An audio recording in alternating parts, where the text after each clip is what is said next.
It was a calm summer evening in July 2017 in the quiet seaside town of Porto, Portugal. The sun was slowly sinking into the ocean, painting the sky orange and pink. Tourists walked along the shore, children laughed as they chased one another, and soft music drifted from nearby restaurants. The smell of grilled fish filled the warm air. Everything felt peaceful. Everything felt safe. But before that night was over, a little girl would disappear, and her family's life would change forever. Her name was Sofia Martins. She was 3 years old with curly brown hair, big hazel eyes, and a laugh that made people smile without knowing why. She loved the beach, loved to run barefoot in the sand, and never went anywhere without her favorite stuffed bear. Sofia's parents, Miguel and Ana Martins, had planned this vacation for almost a year. They lived in Leeds, England, and life had been stressful. Work was demanding, school was busy, and they needed time together as a family. So they booked a holiday to Portugal, hoping for rest, sunshine, and peace. They traveled with their 2 children, Sofia and her 6-year-old brother Daniel. On July 10th, 2017, they arrived at the Golden Shore Family Resort in Porto. The place looked perfect. White buildings surrounded by palm trees, a private beach, security guards at the entrance, and cameras mounted around the property. It was advertised as a family paradise, a place where parents could relax and children could play safely. For the first few days, everything went exactly as planned. Sofia loved the playground and made friends at the kids' club, even though she didn't understand the language. She didn't need to. Her laughter said enough. Every morning, she collected seashells with Daniel, proudly placing them in a small bucket and showing them to her parents. Miguel and Ana finally felt relaxed.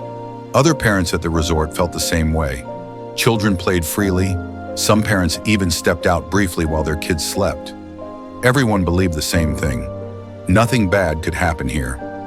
On the evening of July 13th, the Martins family had dinner reservations at the resort's beachside restaurant, Mar Azul. It was less than a minute's walk from their villa. From the restaurant tables, you could see the lights of their room. That evening, Sofia fell asleep early, around 7:20 p.m., exhausted from swimming all day. Ana tucked her into bed, kissed her forehead, and placed her stuffed bear beside her. Daniel was already asleep in the next room. Miguel and Ana checked on both children one last time, then walked to the restaurant. They weren't alone in making that decision. Many families did the same thing. The resort felt safe, too safe. At 8:10 p.m., Ana returned to the villa to check on the children. Everything was fine. Sofia was sleeping peacefully, her blanket wrapped around her legs. Ana smiled and went back to dinner. At 8:50 p.m., Miguel went to check. Again, nothing was wrong. Both children were asleep. But at 9:35 p.m., Ana walked back to the villa alone. She opened Sofia's bedroom door and froze. The bed was empty. The blanket was on the floor. The window was slightly open, and the curtain moved gently in the night breeze. Sofia was gone. Ana screamed. Her scream broke the calm of the resort. Miguel came running. Staff rushed in. Guests opened their doors, confused and afraid. Security searched the villa, the pool area, the gardens, and the beach. There was no sign of Sofia anywhere. Police arrived at 9:58 p.m. The resort gates were locked. No one was allowed to leave. There were more than 400 guests staying at the resort that night, and every one of them was questioned. Everyone was a witness. Everyone was a possible suspect. Inside Sofia's room, investigators noticed something disturbing. Her sandals were still by the bed. Her stuffed bear was still there. She hadn't walked away on her own. Someone had taken her. There were no broken windows, no forced doors, no screams reported by guests. How could a 3-year-old disappear from a guarded resort without anyone seeing or hearing anything? Police dogs were brought in. They picked up Sofia's scent near the villa and followed it toward the back of the resort. Then suddenly the trail stopped. It was as if she had vanished into thin air. Search teams walked the beach all night with flashlights. Divers searched the water. Helicopters circled overhead. By morning, more than 300 volunteers had joined the search. Miguel and Ana appeared on television, their faces pale and hollow. Ana cried as she begged the public for help. Miguel stood beside her, silent, barely holding himself together. Days passed, then weeks. Sofia was still missing.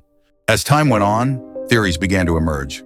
Police reviewed security footage and noticed a man walking near the Martins villa around 9:15 p.m.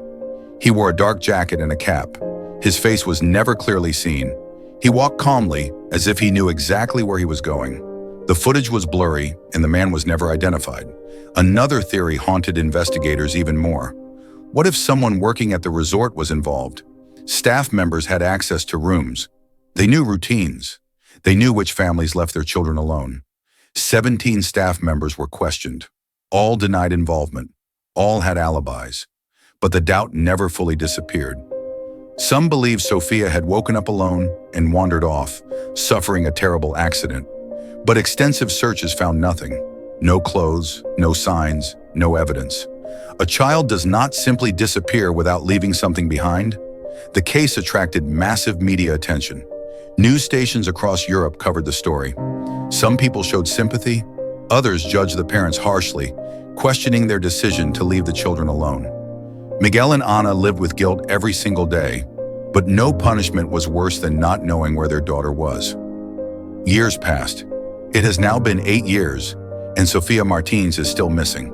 The case remains officially open, though the investigation has slowed.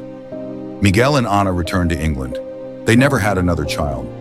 Every year on Sofia's birthday, they release an updated image showing what she might look like now.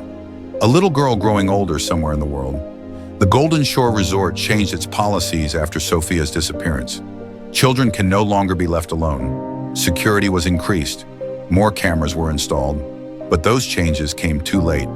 Hundreds of sightings have been reported over the years, in Spain, Italy, and even South America. Every lead is investigated. Every lead ends the same way. Nothing. Somewhere, the ocean still crashes against the shore of Portaluna. Families still laugh. Children still play.